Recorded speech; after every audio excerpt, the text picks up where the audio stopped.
Le Flash Info avec le centre de stockage de la Manche. Les résultats des sénatoriales sont tombés hier dans la Manche. Les républicains Jean Bizet et Philippe Bas ainsi que le socialiste Jean-Michel Houllegatte ont été élus.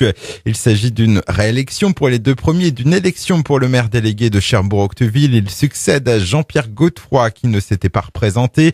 À noter qu'une des conséquences de ces élections sénatoriales, en raison de la loi du non-cumul des mandats, Philippe Bas devrait quitter son poste de président du conseil départemental de la Manche. Son successeur n'est pour l'heure pas connu.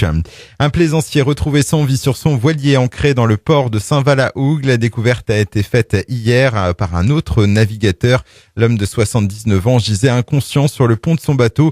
La SNSM, dépêchée par le CROSS de Jaubourg, chargé de coordonner les secours en mer, n'a pas pu réanimer la victime. Un gros excès de vitesse samedi dernier à Surtainville. Les militaires de la gendarmerie d'Épieux ont contrôlé un automobiliste circulant à 201 km/h sur une portion de la départementale 650, normalement limitée à 90. Le conducteur, un jeune homme de 23 ans, venait pourtant de retrouver le droit de prendre le volant après une suspension de son permis de conduire. Celui-ci a de nouveau été confisqué par les gendarmes. Il est convoqué devant le tribunal de Coutances en décembre prochain où il comparaîtra en tant que récidiviste. Du sport et tout roule pour les basketteuses de la Glacerie. Large succès samedi 85-56 dans leur salle du COSEC face à Aulnois, candidat à la montée en Ligue 2. Cela fait donc 2 victoires en 2 matchs dans le championnat de National 1.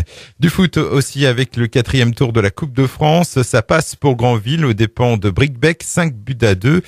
Qualification aussi de Cherbourg en déplacement sur le terrain de Bessin-Nord. Victoire 2-0 pour la ville vient à bout de Villers-Bocage dans la douleur. En revanche, le Pointe-Hague est éliminé, battu par Vire 2-1 après prolongation.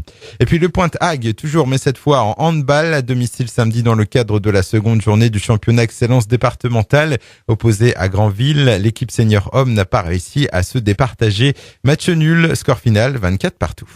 Le Flash Info vous a été présenté par Landra, centre de stockage de la Manche à Digulleville. Pour en savoir plus et visiter notre centre, 0810 120 172, coup d'un appel local.